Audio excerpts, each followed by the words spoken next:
So the speakers I invited today are Rod Stevens and Lily Hill, because we were invited to jump in on some meetings of the Johnston Climate Committee. And I just would like to get as many of our service organizations in the community involved and knowledgeable about what the committee is doing. I sent you all a little brief bio of both of these people. Rod is retired from Pioneer, and he's now has his own consulting firm. Is that correct, Rod? Yes. And serves on some committees that are climate related. And Lily is a Summit Middle School student who is very active and involved in spreading the word about climate change. And she has actually been in on some meetings with John Kerry, correct, Lily? Regarding climate change. And she's now currently trying to get a committee going at school so that she can inform students and get them active. So I'm going to turn it over to Rod and Lillian. They're going to tell you about the committee and maybe tell you a little bit about what they need from other people. Ready to go? Okay. Ron, would you like to start or would you like me to? Doesn't matter. The only thing I was going to say is that informal is probably an understatement for our presentation. So that's fine. Yeah. After all of those years at Pioneer putting together PowerPoints and all of that stuff, this one's going to be kind of winging it. So I think Lillian is going to start by since she was the one who's really behind this, and give you some background, and then I'll talk a little bit about what we've done so far and where we kind of think we're going to steer the ship. We'll try not to say anything bad since Jim Sanders is on here. Jim and I have known each other for, I don't know, long while actually. So, yes. So go for it, Lily. Yes. Thank you for having us. Sorry if you hear my dog in the background. So the Climate Change Committee, the Johnston Climate Change Committee kind of started out, I reached out to Scott Soroka and he got back to me and we had a meeting in Johnston. And so that was last February. And so that's kind of how everything got started. And then we've had some wonderful recruits from then, like Rod and Ginger, who are very passionate about the environment, what they can do for the climate crisis. So we've had some big wins. I don't know if Rod wants to talk more about this, but so Carrie Carney was kind of the first individual to get the group started. She hosted a meeting with Urbandale and Johnston residents to talk about the greenhouse gas emission study with Eric Giddens, and that's kind of how we got started on our process to try to get that initiative sent forward to Johnston. So we sent out a letter to the city staff and mayor asking for the approval of this, and so that was around late July and early August. So, and then we've kind of just been hosting monthly meetings from there, just kind of like to recoup and come up with more brainstorming ideas. And then Rod can get into some future ideas first. And if he wants to, so, and then, if Rod wants to take it from there, he can. Okay. Well, climate has been, the climate crisis or sustainability has been an important part of my life, my entire career. I grew up on a farm and, we saved tinfoil and rubber bands and all of that stuff that you do on the farm. And then when I became an architect, I was very much involved in sustainable design. And there are 5 passive solar homes in Green Meadows that most people probably don't even know are there. We did a home show in 1980, I believe it was. uh, uh, those of us in the sort of Green Meadows office designed 5 passive solar homes and built them, and then had a home show, and then we sold them. And energy efficient design and that sort of thing has been a big part of my life. So when I was asked, I can't even remember how I got invited to the initial meeting, Lillian, but I showed up. Well, Carrie Carney knows me, so I think that must have been how that happened. But we've sort of gotten things going, and Lillian has been the spark behind all of this. She has a Facebook group that she started, which has, I don't know how many members now. Like 140, 130. So we've been, basically what we're trying to do, in my mind at least, and did you guys all get our goal statement? I think we did. You did, okay. So that kind of explains what we're trying to do. And I guess the way, the best way I can put, at least from my standpoint, what this group is trying to do is the way I stated it in our last meeting minutes, which was the goal for the group is to become a trusted and valued resource for the city and residents of Johnston regarding sustainable living policies and design, and to spur local action to reduce greenhouse gases. That's kind of where we're at and what we're trying to do. And some things we've talked about that we want to try, that we might want to accomplish in the future would be to consider sponsoring 100% renewable energy resolution for Johnston, which is currently, the city of Des Moines is going through that, trying to, essentially the city council and the mayor making a statement on going on writing saying they want to be 100% renewable by 2040 that the city of Des Moines is going for.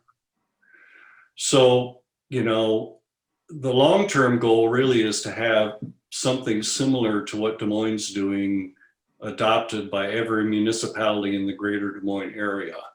What some of you who are highly experienced might recall, we call the Golden Circle a few years, well, more than a few years back. But the greater Des Moines area, get us all to work as one group.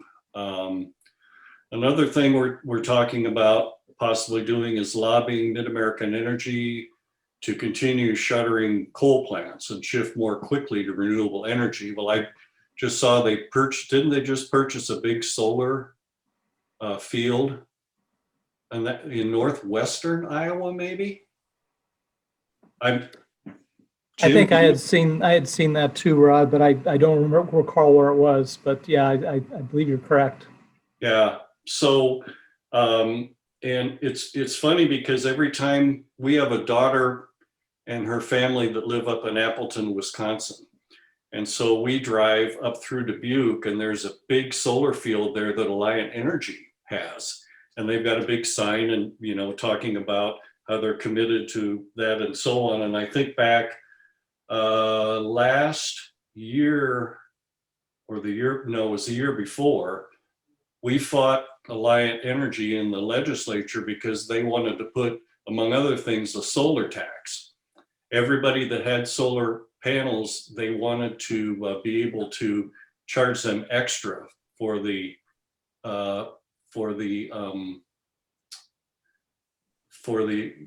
having solar panels. So anyway, but what we're trying to do is maybe we can help lobby Mid-American Energy,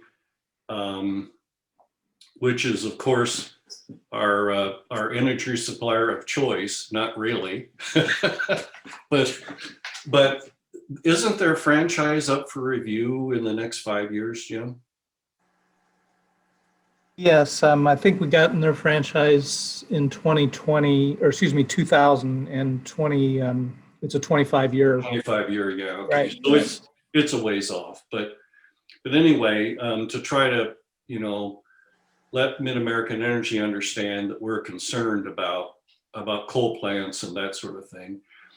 A third thing we talked about doing is exploring, supporting, and help facilitating the installation of electric vehicle charging stations in Johnston.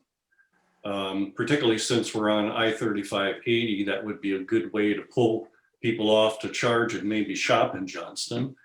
We're talking about helping to encourage the city to provide solar incentives for homes and businesses.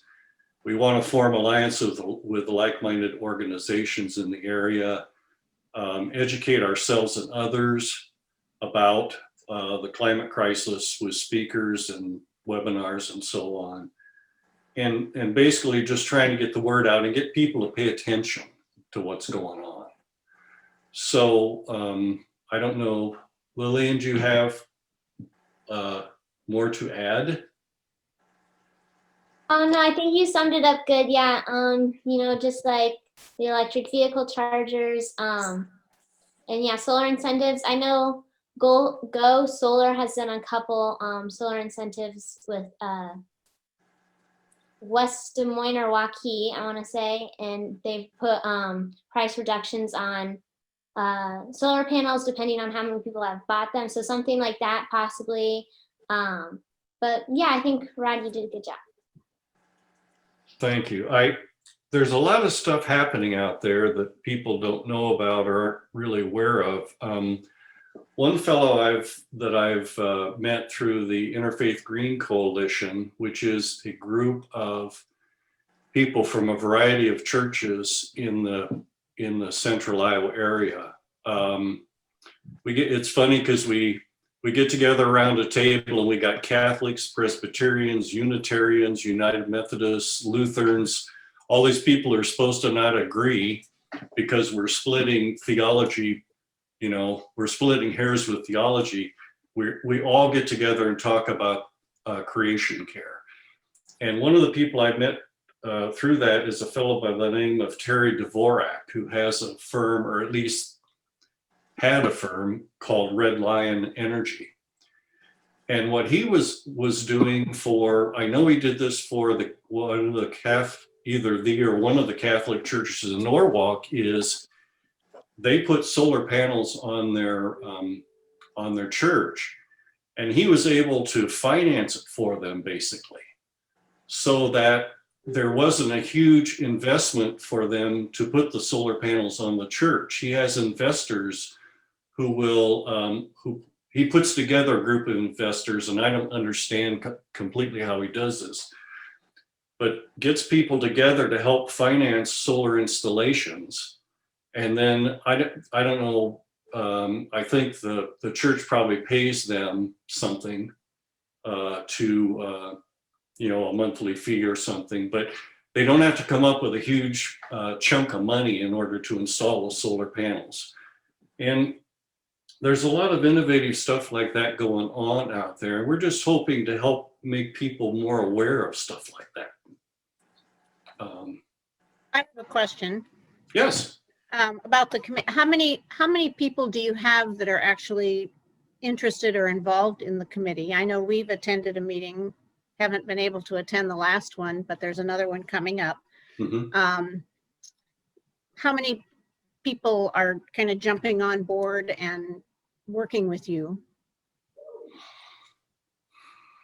Well, we've got the core group is really Lillian and Ginger Solberg and me and Scott Soroka and Rhonda Martin. But we've also had, I've had 7 or 8 other people who've expressed real interest in being involved, yeah. Barb, including you. But we're still kind of trying to get our legs under us. You know, our first real meeting was kind of back early in December. And so we're going to have another one in January and see how many people show up for that. But you're exactly right with the Zoom meeting thing. You know, people will say, oh yeah, I'm going to come. And then they don't show up, and you don't know whether they blew you off or whether they forgot about it or whether in some cases, they can't get Zoom to work for them, you know? So we're kind of a dozen people, maybe. Lillian, is that right? Yeah, and also it was kind of a we were in between like the election day when we were trying to kind of get our December meeting started. So a lot of people were focused on like campaigning. So I mean, hopefully as we kind of progress into the spring and summer, we have some more recruits that like to join. How are you doing, Lillian, with your student group? I'm doing good.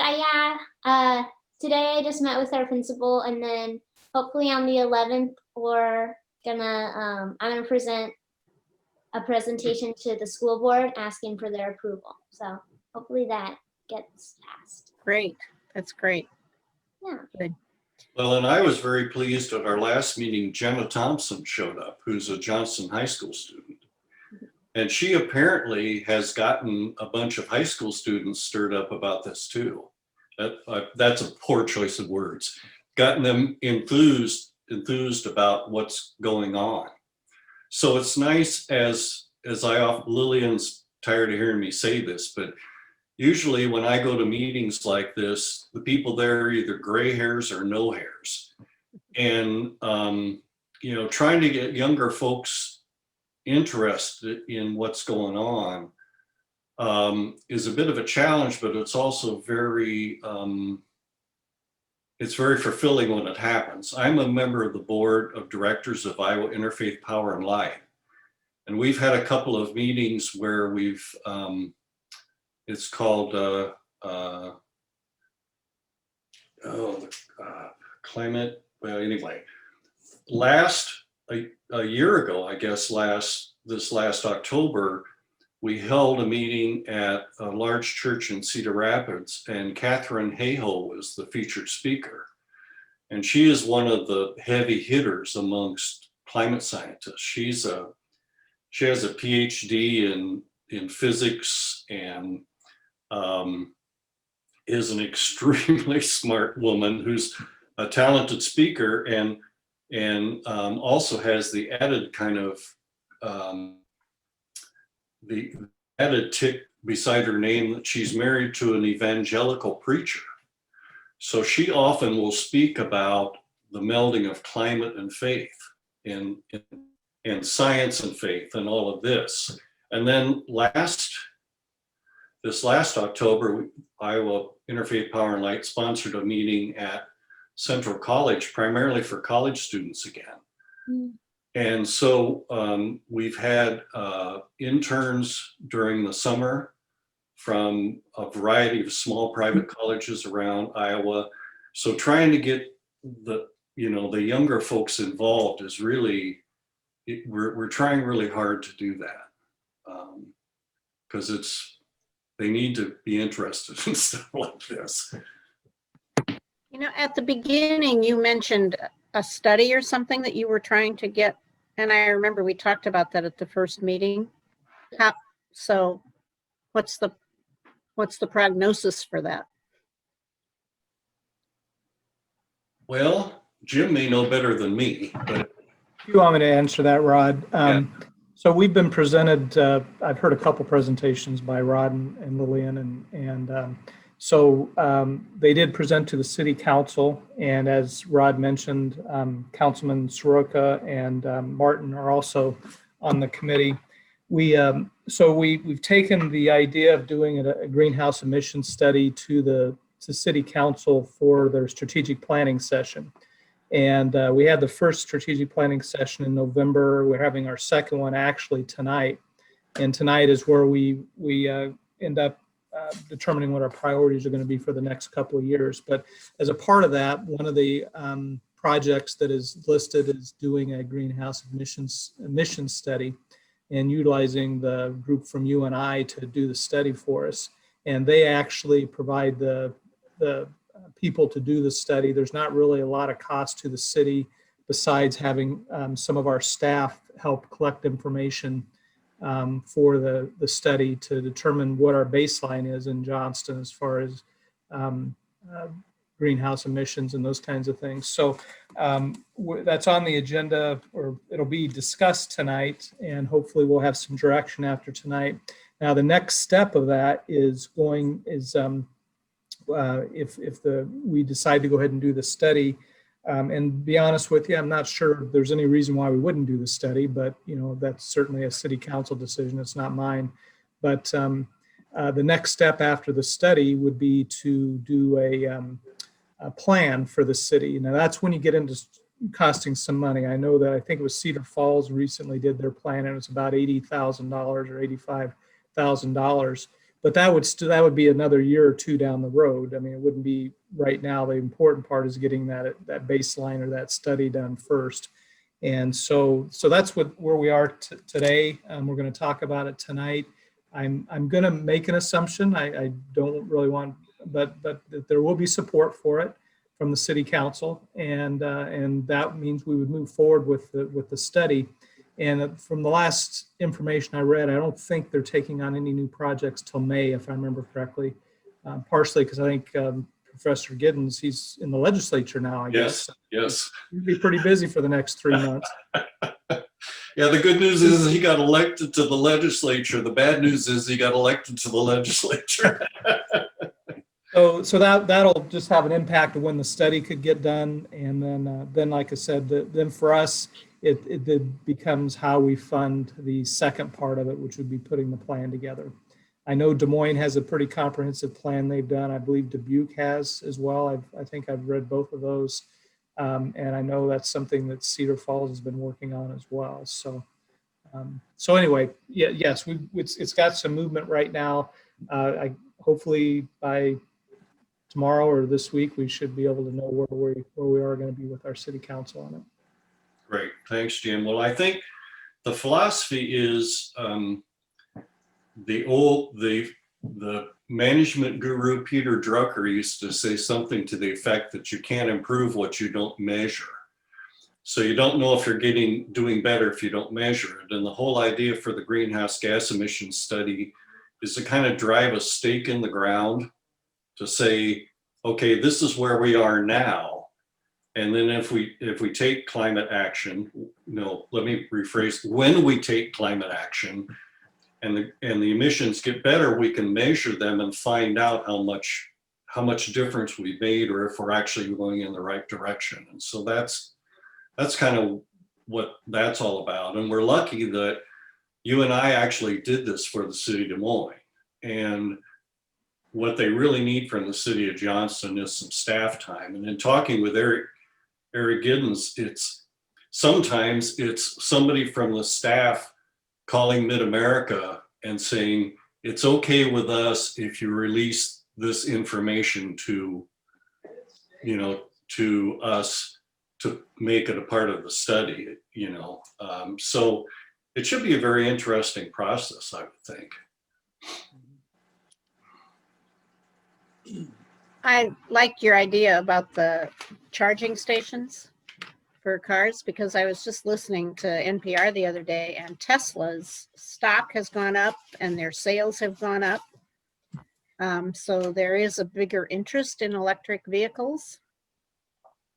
Yeah, some of the, what is it, GM? It has committed to going fully electric. And who'd ever thought back in 1965 there would be an electric powered Mustang, for gosh sakes. And a hybrid pickup. Yeah. So now there are hybrid pickups. Yeah, exactly. So things are really changing quickly. And I guess what part of our job is to help collect some of this information and disseminate it. We're not really trying to beat, at least in my mind, we're not trying to beat people over the head with it. We just want to help them be informed. It's like I helped start a green team at our church several years ago, and another woman and I started it, and we wrote articles for our church bulletin about plastics, the use of plastics. We did 10 articles that went in our our newsletter every week about where plastics come from, where do they go, how are they used. And then we did actually we did 5, I'm sorry. And then we did 5 more that were about when you go to a restaurant, how can you be more sustainable? When you go to the grocery store, what can you do? When you clean around your home, what are some things you can do? Because my wife and I have stumbled onto things that, for example, she's using sheets of soap in our clothes washer, which has no plastic. True Earth. True Earth, yep. Yep, I've got those too. We've stumbled onto, we're using bar soap and bar shampoo now instead of buying stuff in plastic bottles. The stuff is out there, you just got to kind of dig for it a little bit. And I think it's just a matter of, when I was at Pioneer, I helped implement a bunch of things, and Ron Stone can blame me for some of this, but we figured out that we were using 200 styrofoam cups per person per year in Johnston at Pioneer. So we got rid of styrofoam cups. We figured out how to take the food from our cafeteria that was thrown out and dehydrate it and use the residue as fertilizer on our flowers. There's just all sorts of things out there, but the one thing that Derek Nelson, who is our sustainability guy, and I talked about was when we need to get people to think when they go to throw something away, which is a whole nother thing because there's no away unless we shoot it into outer space. When you throw stuff away, it just goes to someplace else on the planet. But when you go to throw something away, that people would think, now, are there parts of this that could be recycled? Or can I reuse it? Or when I purchase this next time, do I look for something that doesn't have 17 layers of packaging? To just get us to think about stuff like this. That's kind of where I'm at on all of this. It's just, we don't have to, well, we could, but we don't have to turn our thermostat down 10 degrees. We don't have to, it doesn't have to be a hardship to be sustainable. And it's getting more and more like some of the non-plastic solutions, Barb, like you talked about, the True Earth stuff. I mean, it actually works better than what we've got. It's not only better for the environment, but it works better. And it's not real hard to carry your water this way rather than in a bottle. And if anybody read a recent issue of Consumer Reports and you find out what's in bottled water, it's kind of scary in some instances. It's just being more aware. That's kind of what we're talking about. I mean, for me, I'm not trying to speak for Lillian. I've been doing all the talking. She needs to talk.